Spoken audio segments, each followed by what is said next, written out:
Hi everyone, thank you so much for tuning into my channel. Today I'm sharing how I make tomato puree in my Instant Pot. It's completely effortless, pretty much requires no work at all.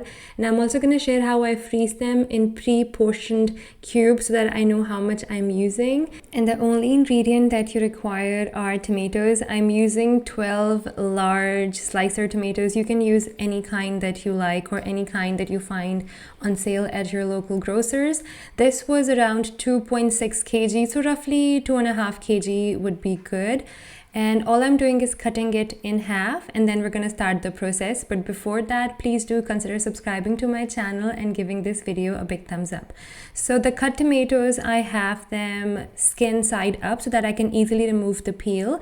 And you usually don't need any water for this, but just so that the steam can start processing, I added about a tablespoon just in case, to be on the safe side. And now all you have to do is put it on pressure normal for about 30 minutes and just forget about it. Let it release the pressure naturally and come back to it whenever you have the time.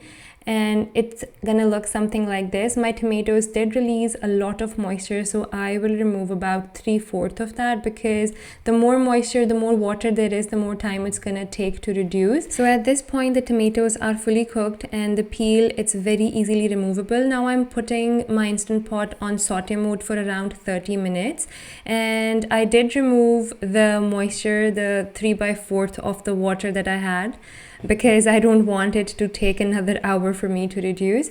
And I did not remove all of the peels because I am going to blend it and sieve it later. But if you want to freeze this in a chunky form after being reduced, I would suggest removing it before putting it on saute. So I have my timer set for 30 minutes. I'm putting a splash guard on it and I'm gonna let it sit till my Instant Pot goes off. At this point, it should be reduced to pretty much half.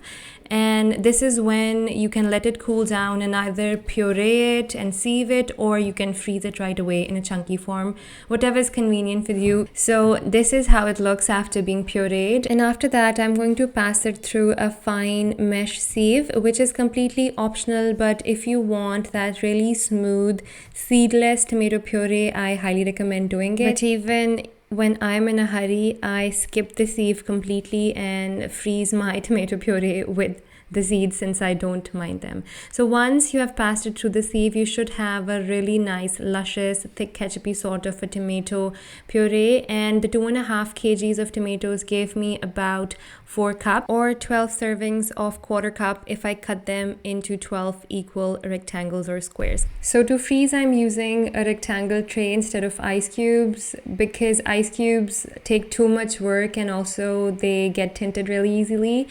And this just gives me the freedom of cutting my cubes, my tomato puree cubes or rectangles, according to the sizing I want to use. So I have poured all the tomato puree in and I'm going to freeze it for a couple of hours till it's semi-frozen, just so that I can cut it into cubes or squares. Since I had 12 tomatoes, I am going to cut it into 12 equal sized rectangles. And since I measured my tomato puree before pouring it out, I know that it should be equal to 1/4 cup or 1 tomato per cube, and 1/4 cup is actually equivalent to 4 tablespoons. So if you ever need 1 or 2 or 3 tablespoons, you can cut each of these rectangles into 4 equivalent parts to have 4 tablespoons. So you can really manipulate and use the exact quantity that you need, especially if you did all the measuring and weighing beforehand. So this is after it has been in the freezer overnight. It's completely frozen, it's completely solid, and all I'm going to do